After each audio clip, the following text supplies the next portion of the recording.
welcome everybody. It's an absolute joy to be here to moderate this conversation between Amy and Nicole. And I just want to say I'm so deeply honored to be here. Thank you for coming out on a particularly frosty evening, although it's nice and cozy in here.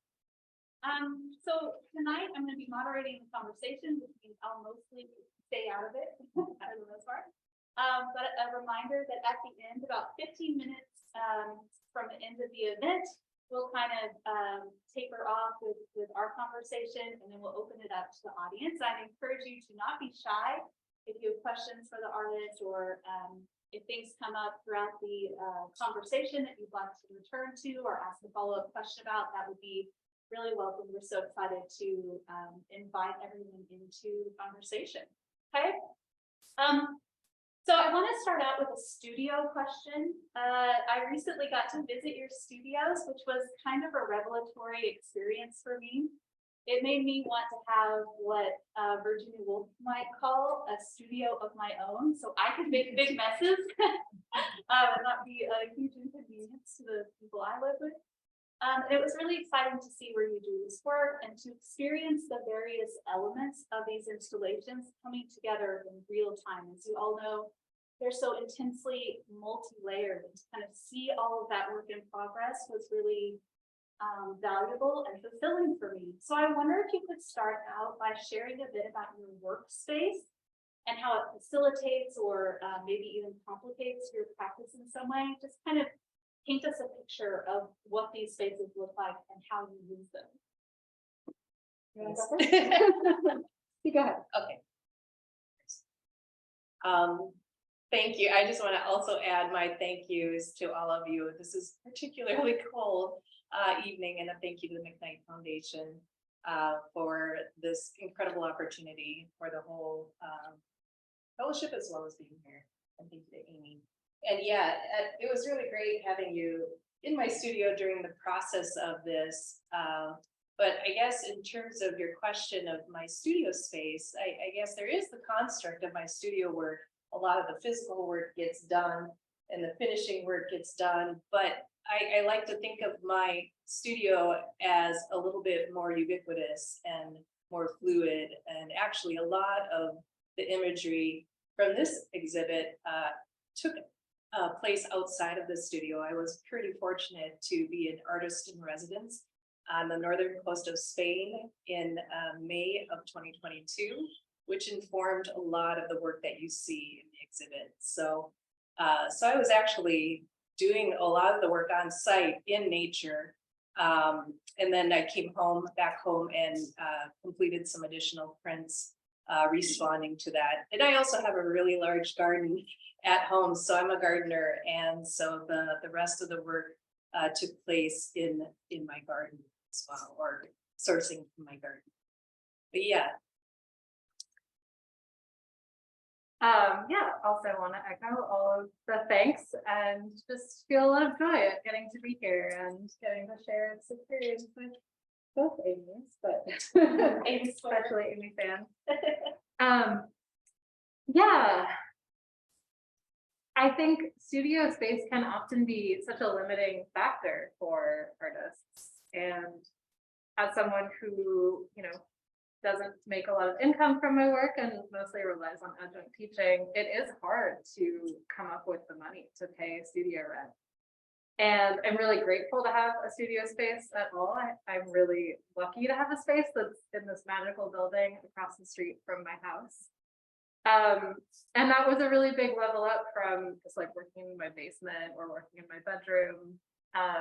And yeah, the gift of the McKnight Foundation for a year of not having to worry about how I was going to pay my studio rent, and also getting access to this space has been incredible. And I actually was just the other day talking about how the shape and content and nature of my work has changed so much because I'm no longer having to work in a basement or in my bedroom, not just in scale, but also in terms of grace. And being able to see a large composition and being able to, I think having some ceiling space and having some white walls, you can think more clearly about the work that you're making. And so it really is a matter of space that has allowed my work to grow and improve and to, yeah, to have more of a sense of compositional grace, to be able to see it more clearly. That's great. So now I'll move us from the studio to other ecosystems. I think this fits really well with what you brought up in your first response and what Nicole is wearing, which is so beautifully connected to her body of work, if you will. So I want to take us from the studio to other ecosystems. I'm really fascinated by the common themes of ecology and the natural world, and we might even say like environmental justice that runs through these installations. And yet, as you probably noticed, you deal with nature in really different ways in these works. When I was kind of brainstorming about this question, I was reminded of Robin Wall Kimmerer's suggestion in Braiding Sweetgrass, a book that I love, that to love a place is not enough. We must find ways to heal it. So I'm wondering if you could speak a bit about the locations that informed your process, or a bit more, since it's clear that there have been a lot of interesting sort of place-based ideas that have fed into these works, and how elements of the natural world in particular give shape to this.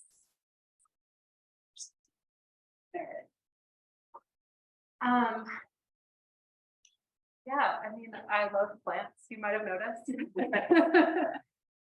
And to connect this question around studio space and place to the role that ecology and botanical forms play in my work. For the past few summers, I've been really lucky to get to travel to artist residencies as well, to Mass Mocha last summer, to Malay residency the summer before.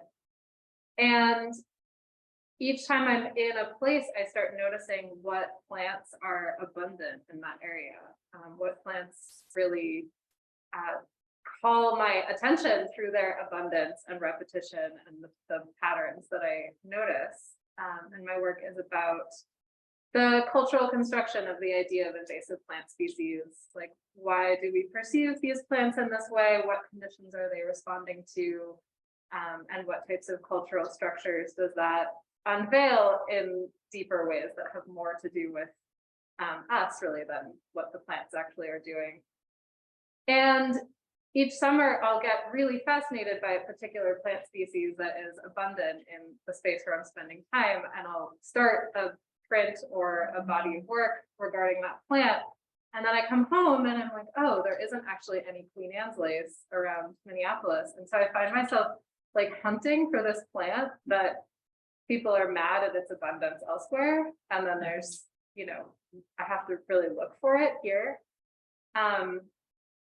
And so I just have been kind of laughing at that, I don't know, kind of paradoxical situation that I find myself in this work. But there's a lot that I could say about plants and the way they show up in my work, which I think gets into some of the layers of the relationship between research and the physical making and drawing of my work, that I go through cycles of reading a lot and consuming a lot of literature and now more scientific and ecological research. And then it's almost like when I can't contain the amount of information that I'm attempting to digest, then I need to make a bunch of work to kind of process or chew on or turn it into material. So I'll stop there, but if people have more questions about some of that research-based content in my work later on, I'm happy to talk about it more. And then also, in the nod to Braiding Sweetgrass, in my little research library in the corner is my very beloved copy of Braiding Sweetgrass. I think, yeah, that is certainly one of the touchstones in this work. Thanks, Nicole. Thanks, Amy. So those of you that may know my work from the recent, past decade or more than that, probably know me as somebody who has really done a lot of work with women's handwork and integrating that, elevating craft into fine art. And so it might seem like I'm not gonna say departure because I feel like it's more of a sidestep from what I've been doing. So just to explain a little bit about how I came to this body of work that is exhibited here at High Point. It really started honestly with the pandemic and being isolated in my home. And all of a sudden, walking just even a couple blocks from my house and noticing homes I've never seen before, nature, trees I've never seen before. I have like my favorite tree that's 2 blocks from my house that I've lived there for 20 years and I didn't even know it was there. So just paying attention, I think the pandemic caused me to pay more attention to the things surrounding me. I'm also very much an avid gardener, as I mentioned previously. But also, I was trying to get connected during the pandemic and decided to take a seminar with some other international artists. So the directors were out of Spain, and we were having these weekly meetings and for 5 weeks. And one of the prompt at the beginning, which I didn't know this, was to work from your backyard and also to work with things you've never worked with before. So I was like, oh, I didn't know I was going to have to do things that are outside of my normal category of way of working it as I have in recent years or time. So that was the prompt. But it was the pandemic and it was also a period of time of being isolated. So I found great pleasure in working with the nature from my backyard. And so some of the works you see along the wall here are working from I wanted to work with fabric more directly. So I brought the fabric into my backyard since I had always been sourcing textiles up to that point. I wanted to work with it more directly. I had also worked with light and shadow a lot in my prints, hanging them freely and letting the shadow and light interact with them. So I wanted to work with light and shadow more directly. So that was also something I wanted to explore. And so then I decided to work with my camera more, photographing and documenting. And I became really fascinated with shadows. And so then that seminar led to an invitation, as I mentioned, to do an artist residency in Spain. And so there, it was with the same directors, they pushed me further, and I took that same fabric, actually the same fabric that is displayed with the projection, if you've seen the exhibit. So the video projection, that was actually created in nature in Spain. So it took, honestly, a few days to just like, we didn't make any work for the first few days. There was me and 2 other artists there. And we just responded to by writing and by paying attention. And we visited a lot of Paleolithic caves, and being 2 feet away from, some of these ancient paintings were just really kind of overwhelming. And so I just had to take it all in. And so like, the previous question is, it's not always helpful to dive right into the work right away. So I found it much better to just absorb it and write about it, and then find the time to work back into it. Then the Ebro River headwaters was another place that they took us, and you can see the turquoise colored water images are from that space. And that is where I found the shadows. And so I took the fabric and used that as a way of recording the shadows. And if you can hear the cuckoos singing, so it was just the most incredible, magical place that I had been to probably in my lifetime. But I wanted to record the shadows, and I just feel like shadows are just so powerful. And besides the romantic side of it and just being beautiful and attractive and being mesmerized by my window, seeing the trees in the morning, the shadows, I think there's also something really eerie about them. And I think it just proves our existence and our just the way that we interact with our environment. This work was very much about the ecosystems and biology and the biodiversity. Because without all of these plants, you wouldn't have the shadows. And so I have been thinking a lot about how the shadows themselves kind of dissolve and disappear, but there might be a time where these plants completely disappear. And so I was hinting a little bit at that. And then also, while I was in Spain, just being exposed to both the caves as well as working with the shadows there, it just really resonated with me and reminded me of Plato's allegory of the cave. And especially when I think about how the birds that are in my video really connect almost rhythmically with the way that the shadows move. And I thought that was really fascinating to me. So That's so beautiful. That's amazing. Well, so that's actually a very good, if we return to the very beginning of your question. So I think that something that I'm really fascinated about printmaking itself is that it's this really complex blending of machine-aided processes and hand making. And so you've already kind of, nodded toward the place of hand making and craft in your work. And I can definitely sort of appreciate and detect the multiple layers and traditions of craft that emerge in this work. So I wonder if y'all could talk a little bit about craft, handiwork, or even if there's a kind of feminist lineage of handmaking that you feel circulates in your work. And I guess I'm thinking with this question, certainly within these, installations in particular, but maybe if you want to reflect or feel compelled to reflect in sort of broader scope of your work, that would also be really welcome to do. I'm going to start by answering the last question because lineages and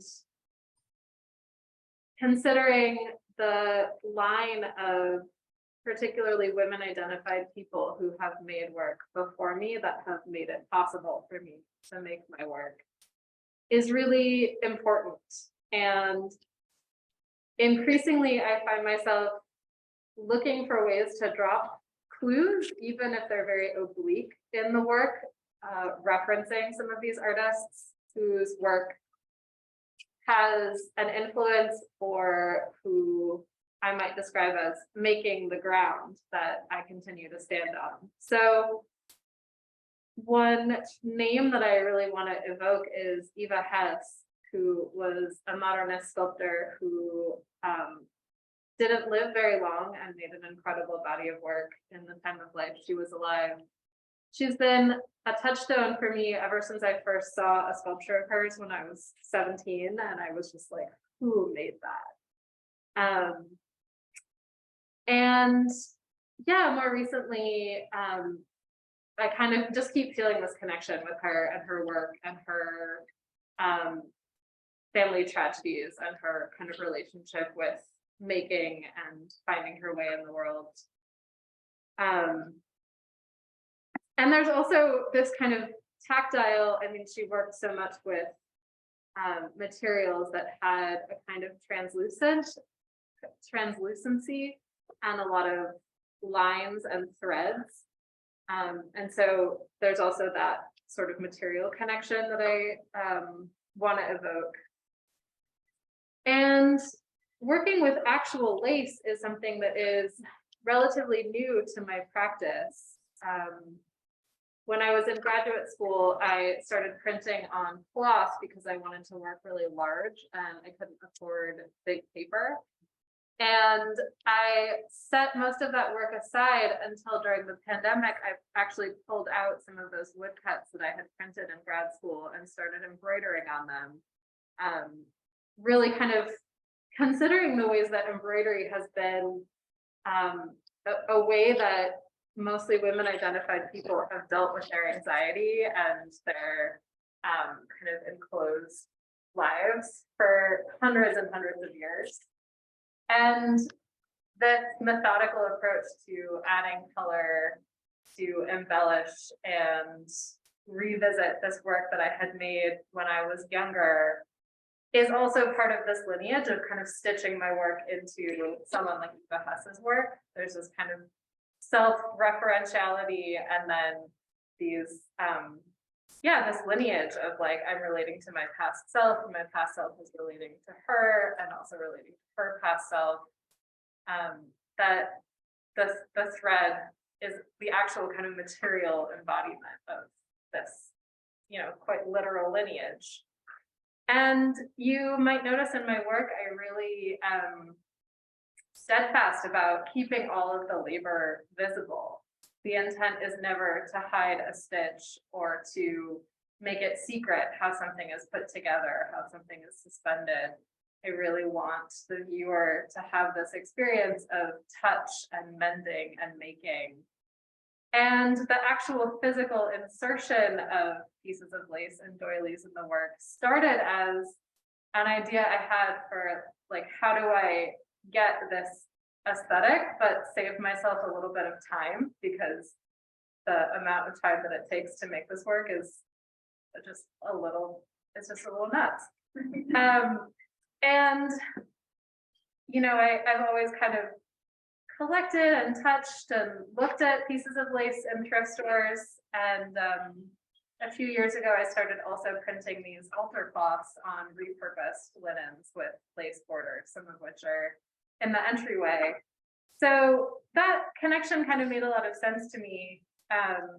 But then also considering this relationship with labor and, quote unquote, women's work, and these really haptic qualities of like thinking about the person who made this and what they were processing or avoiding or relating to, or just kind of finding a way through a day. I don't know, but people made these, and it's so evident, and yet we don't really know what to do with items like this, right? Especially if they are something that's been in your family. Do you use them? Do you put them in a drawer? Like they're just sort of strange, heavy objects. Could we pass some of those around? Yeah, so we thought it would be fun Yeah. to pass them around. What I have here is one of my favorite pieces of lace I've picked up over the years. And then these are pieces of lace that are different. So traditionally, I think people who would make this kind of lace would stiffen them with starch, but starch is, kind of shifts with moisture, and I just wanted something that had a little bit more structure. So I actually soaked them in wood glue, and then I stretched them on a board and pinned them like a hide, which feels sort of hilarious and disgusting and also really fascinating. So they take on this very like animate or almost kind of post-mortem quality.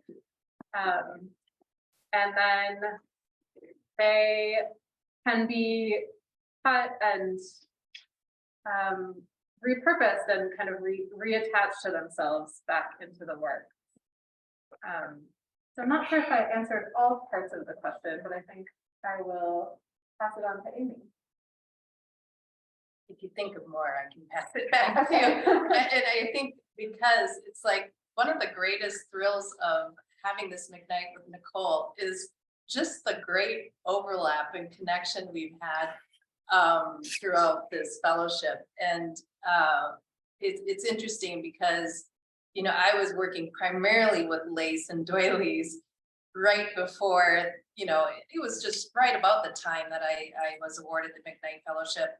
And Nicole was working primarily with nature, is that right? And then we kind of just not with any intention of each other. We were both just started to work with these things just before we got awarded the fellowship. And so it's been this really great conversation. And even I had the question posed to me by somebody who visited it early on while we were setting up. Like, oh, did you guys collaborate on this whole thing?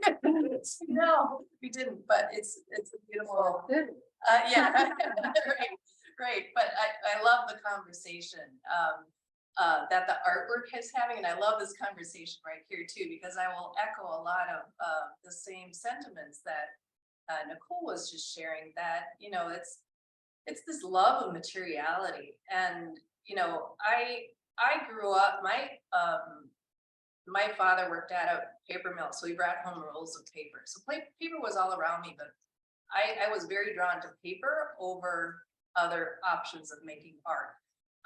But I was also raised learning how to sew, learning how to knit, learning how to embroider, crochet. I knew it all, and it was something that was really ingrained. I made my own clothes, and so it's something that I've just always appreciated. And then, you know, you grow up in go to art school, and you know, and I even worked with some things in grad school, and got some grief with about dealing anything with textiles or design. Oh, it's too feminine, or it's too this or too that. And you know, I just try to ignore it, but it's hard, you know. And I think just recently things have started to shift a little bit, and I've just been continuing to do what I love doing. And I think for me, it was really important, as I mentioned, just to elevate these works of art that I think are pieces of history that are often relegated to the basements of museums and rarely seen. And I have actually a whole nother solo exhibit that just opened last weekend up at the Nordic Center that's focused very much on handwork and textiles. And I did some research at the Østrig Museum in Norway, and the work there is referencing the textiles. And there was a piece of history about the bunad folk costume. That's the chest, the Bringaduk portion of the folk costume. And so I did a series of polymer photogravures, and then, but I found it really difficult to abstract them, because some of the previous work that I had at the American Swedish Institute was abstracting these textiles and doing my own thing with them while still honoring the pattern that I was researching. So, but it was the same thing. It's like, it wasn't so much about this beautiful piece, which they are stunningly beautiful, hand embroidered, often passed down through generation to generation, or grandmother making it for the daughter, and so on and so forth. But these pieces of history, they're deteriorating. There's spilled food on them, they're stained, they're this. And I was more fascinated with those stories behind them, and how that was an important part of it. So I carefully made the decision to make them neutral black and white photogravures, just to draw attention to that careful detail. And I also joined the Minnesota Lace Society, where I've also been learning needle lace and bobbin lace myself, hoping to integrate it back into my work at some point. And wow, we had the pleasure of having a specialist, a lace maker from the UK, give a lecture a couple of weeks ago, and she was talking about how, you know, it takes 10 hours to do 1 inch square of lace. And if you just really think about that and the amount of time that it takes. And I guess that's what, maybe I don't have so much of that present in this exhibit, but I think still elements of that, the fish line, the threading of the leaves, which are feeling very much like stitches. And to me, I guess I kind of lost where I was going. So do you have any more to add? Yeah. I think for me, particularly with thread and stitches and knot tying and lace making and sewing and mending, it really has a sacred quality to it, to me. And to me, the more touch that has occurred, the more tiny knots that have occurred, there is this kind of repetitive imbuing of sacredness into a material that really is real to me. Like, I don't mean that in a metaphorical sense. I mean it in like a literal, real sense. And I think anytime I have the privilege of kind of interacting with textiles that have been made historically, or you know, kept materially. One time I had a friend who was interning at the Jane Addams house in Chicago, and she took me into the attic and took out all of these historical textiles that were just kind of carefully kept that no one got to see. And they really speak, they really have this very profound quality to them. And of course, I see the same patterns in plants and in the natural world. I love what you said about the shadows and the trace of the thing that is more the thing itself, but also is the absence of the thing. Which, to make a connection with some of the cyanotypes in my work, which are, you know, the literal shadows of the plants, and feel like this kind of inverse sort of sacred tracing of something that's no longer there. Yeah, I think that, those particular pieces also, I think I have an affinity to, especially with where I was going with the ancestral garden piece, and they're ghosts, but they're white. So they're more spiritual like ghosts, you know, shadows that are just really there and present, full of life, even if they aren't the real tangible thing. And it's hard, I guess that was part of my mission with this project, was I wanted to catch a shadow, or how do you catch a shadow, you know? And without documenting it, you can't catch it. It's like, I love that idea of representing this fleeting thing that's constantly changing and constantly morphing. And I love that it captures the weeds as much as it does the beautiful peonies and other flowers and trees that are part of it. And I also love the fact that shadows are also reducing everything to its most basic shape. And you lose a lot of the identifying characteristics of the diversity of the plants. Very similar, I think, to human beings. It's like we all have these details that we see in person, but our shadows are virtually the same or very similar. And I think that speaks to me too. I really like that idea as well, and how that changes over time. Yeah, could we pass around your leaves? Oh, sure. Yeah. Yeah, and tell us, because these for me really powerfully evoke fragility and the shadow and kind of all these things that you're talking about. Sure. So I'll say what they are. So the piece that's hanging more of the mobile-like piece, I entitled it Life Cycles, and I don't think I need to explain that. I think it speaks for itself. But I used real skeleton leaves. So these were the skeleton leaves of aspen leaves. And then I took paper, this thin paper, the same paper that I used for Ancestral Garden, and I created monoprints out of it. And then I sandwiched the leaf in between that, and then put a varnish over it, and then cut them. So these are real leaves with monoprint.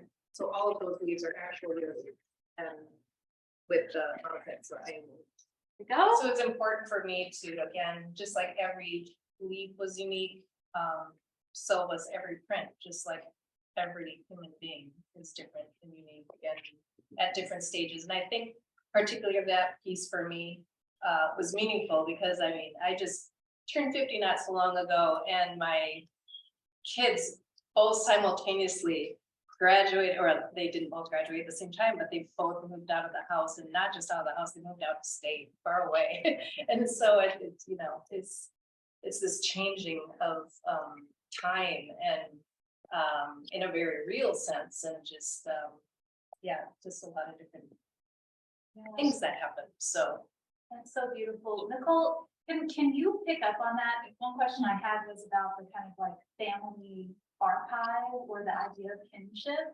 And I think that's a great bridge. Yeah, You know, it has such a direct kind of grounding in your work.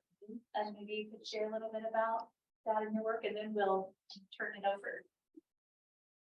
Yeah, the direct connection to family archive in my work is the repeated historical photograph embedded in the tapestries, which is a photo of my great grandfather on my dad's side before he left for World War I. I grew up being told that he died in battle, and then later that he died actually of pneumonia. And during the pandemic, I put it together that if he died of pneumonia in 1918 in a military hospital in France, he died in the 1918 pandemic. And I had been curious about these historical family photos, which I don't have the originals of. I have kind of a random CD of somewhat poorly reproduced digital copies. And I had experimented with different ways of incorporating them into my work after having worked with found historical collage material. And I was kind of questioning, why am I working with photos that I don't really have any personal relationship with, that are other people's histories? So I pulled in this particular photo for the kind of rhythm of the way the people are standing in a row.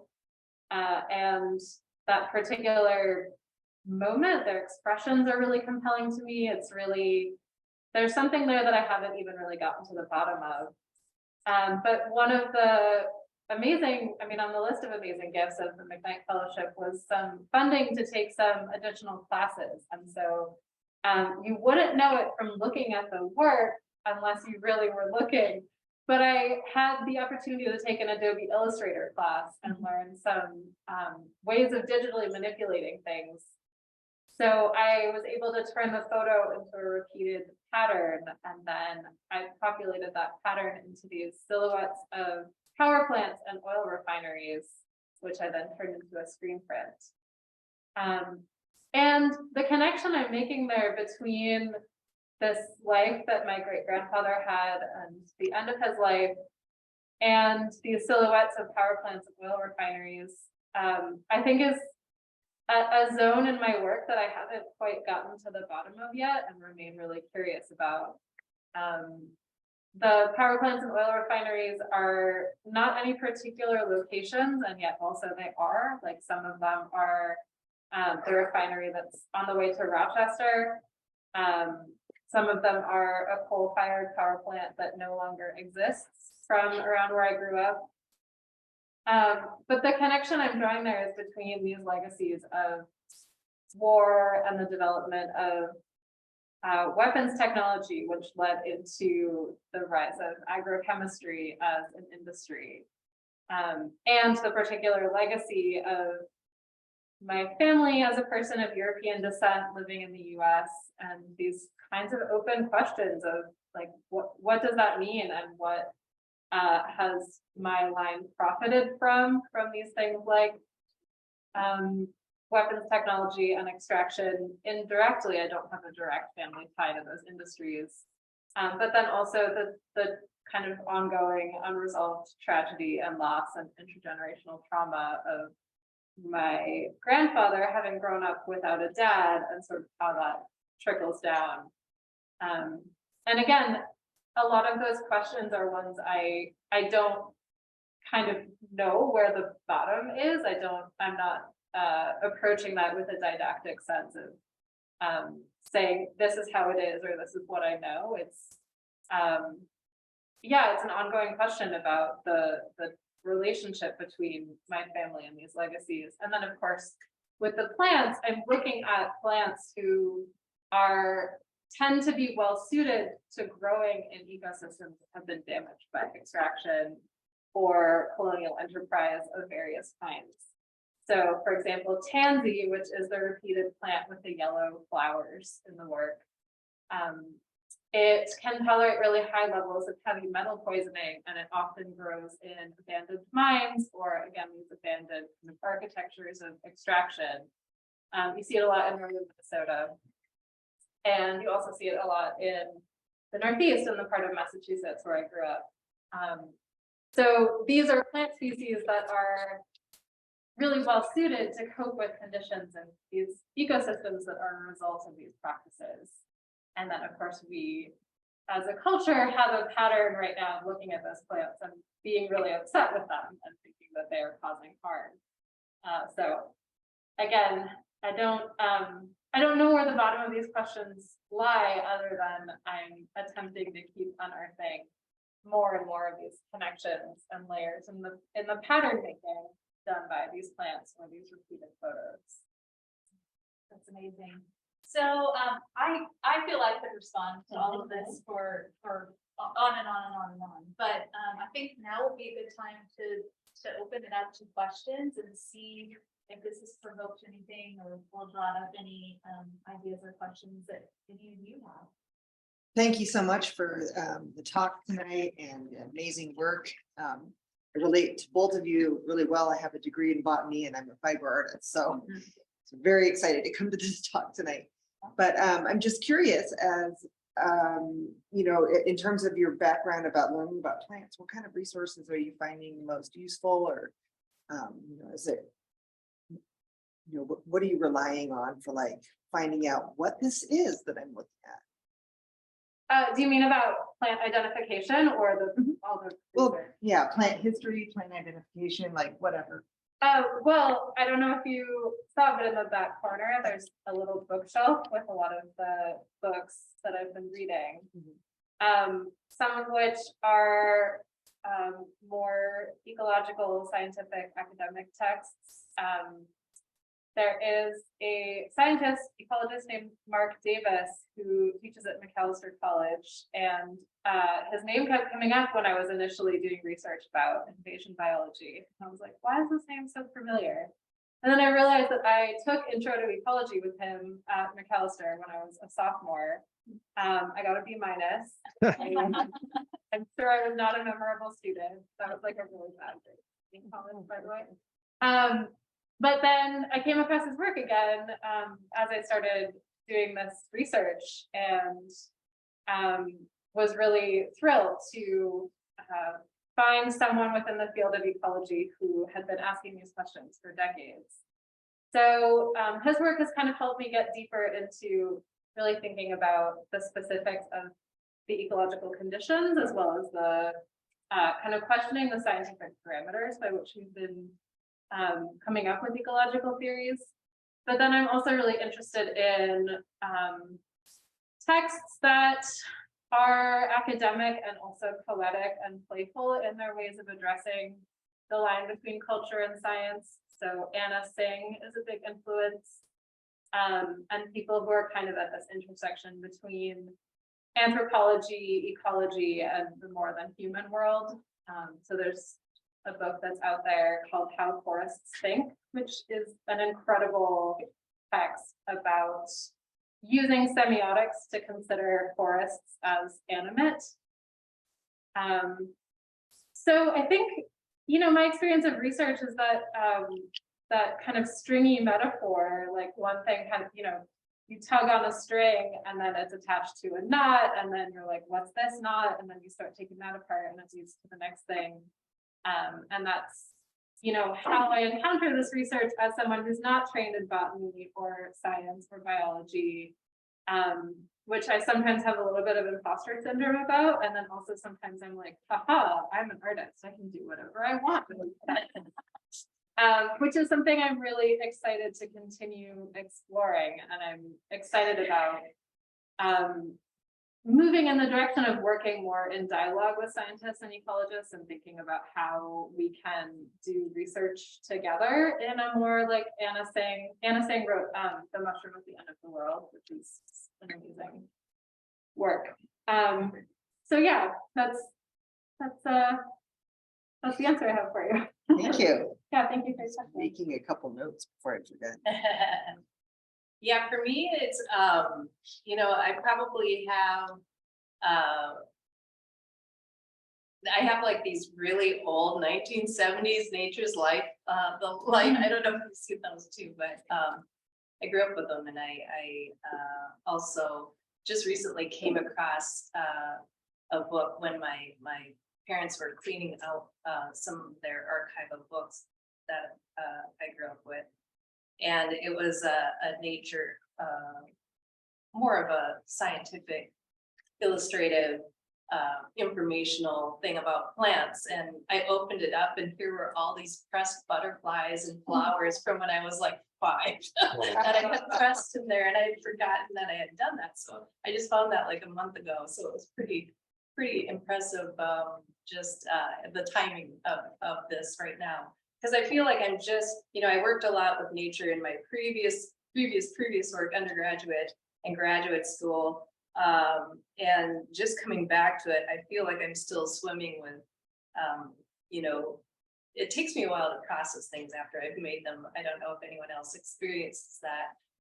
But, you know, I'm responding to news articles, you know, and the climate change and things that are happening more newsworthy, but also just really old botanical illustrations. I think art and science are so closely interconnected, and I'm also been listening, thinking about it in terms of nature and lace and the different forms that are represented in lace and handwork. So I'm thinking about it in a lot of different ways, but less concrete research yet, but it's you know, it's there, and I'm looking at it. And since this is a new body of work for me. Yeah, that's amazing. It reminds me of a funny story, or I guess one of those like highlight moments for me. I haven't been to art school, but did go to graduate school in English. And my super early graduate training was in history of the book, which is like definitely as nerdy as it sounds. And so I had this professor, you know, he's like elbow patches and the bow tie and like the whole 9 yards. And he was teaching a whole graduate seminar on history of the book. And so for one of his big like gotcha units, he passed around a blank text. So it was a book that had been to, you know, like a publisher had like nothing had been printed on ultimately.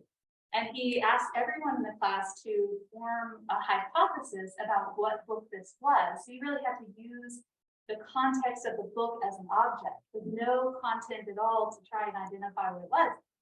And he came to me and I was like, oh, it's like, well, this is clearly Virginia Guide to Wildflowers. He was like, what? He sort of froze and he said, in 30 years, no one's ever gotten it. That is I looked at a lot of wildflower guides, you know? This is clearly like the object that I've held in my hands. That's what this is. So I think that there is so much kind of you know, interwoven overlap there. It's really great. Oh, I love that. Yeah. Both sides. Yeah, that's great. Do you have other questions? I think this is for Amy. Oh, As a fellow empty nester, did you start the whole journey to staying and working with that, finding that class online with those directors and then eventually going to Spain? Did you do that pre, post, during the empty nest period? The seminar, actually, this kind of relates back to one of the questions you asked earlier. Oops, I'm supposed to be using this. So it kind of, yes and no. The seminar took place while my youngest was still in college, but out of state. And you know, that was also during the time I hadn't seen my son for 10 months because he had moved right before the pandemic hit. And so there were all these things like representing shadows. It was actually representing the tree in our backyard because the tree represented my son because we bought it or it was actually given to him by my parents at the time he was born. And so the shadows were a representation of him being there without him really being there. So, and then the Spain trip happened just this last May, and yeah, our daughter moved a year ago this week, so they're both out of state, and so yeah, it was it's been very transformative. You know, it's you want to be able to see your kids succeed and do good things for themselves, and it's both happy and, you know, moments of wow, it really is impactful, the changes that take place. Yeah, you answered my second part, that shadows represented that. Yeah, actually, that was very much, you know, what happened during that seminar is I was like, oh, what am I gonna do? I can't lace, I can't printmaking, what do? And then I was just wandering in my backyard. I'm like, okay, I'm gonna work with the same things, textiles, light and shadow. And then, you know, his tree was right there, you know, and that's where it started. And then I just got really inspired by that and kept the explorations going. And they're like, oh, you have to come to Spain, and you know, it landed perfectly in time with a sabbatical. So so that was great. It's so striking how kinship with the natural world relates to kinship that we might think of in a more traditional way, but it's sort of constantly in flux in both of your works. I find that really Yeah, I think it's so true, and it's like I am so fascinated with all the histories that are taking place in your work, Nicole, and I also feel like there's, you know, some tie over with what, you know, the histories of relationships and people, because that's really what it's about. It's about these experiences with people, you know, it can say it's about nature, but it's really, you know, about our experiences as humans. That's maybe a beautiful note to end on, I think. Does anyone have a final burning question? No? Okay, oh, one, okay, yeah. I want to know what's next. Yeah, that's a great question. Next. Well, for me, I will be continuing to work on some prints that I am exhibiting as solo exhibit in Norway in May. So I have more work that is referencing handwork. And yeah, that's the biggest thing on my plate right now. So, but before I hand it off, I just want to say thank you so much to Josh and High Point. It's just incredible. And Cole, I know he's here somewhere. So just the support of all the staff and everyone. And I'm going to pass it to you. And thank you, Amy. Yeah, I'll just echo that and say, this is an amazing organization, and I am so grateful to have gotten to participate and be a part of what this place has to offer and all the things that it does and all the people who take care of it. It really is something very special.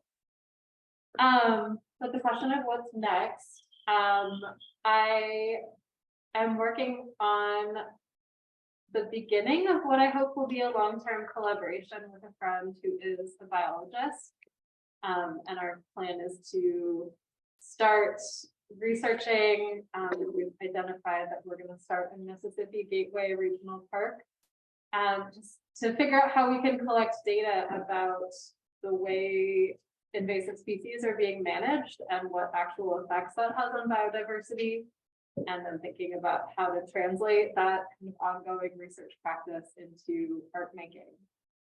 So that's part of the Upstream Fellowship, which is a new fellowship supporting artists who work with the idea of caring for place, which is just a really kind of fortuitous connection to have made. So I'm looking forward to that project. And then, I don't know. I will probably keep making art, I think. Yeah, so, okay, well, I just want to say a huge thank you, first and foremost, to all of you for coming out, for being an incredible audience. I just really appreciate being in the room together. Thank you to Cole and Dara and Josh for having the space and making all this possible.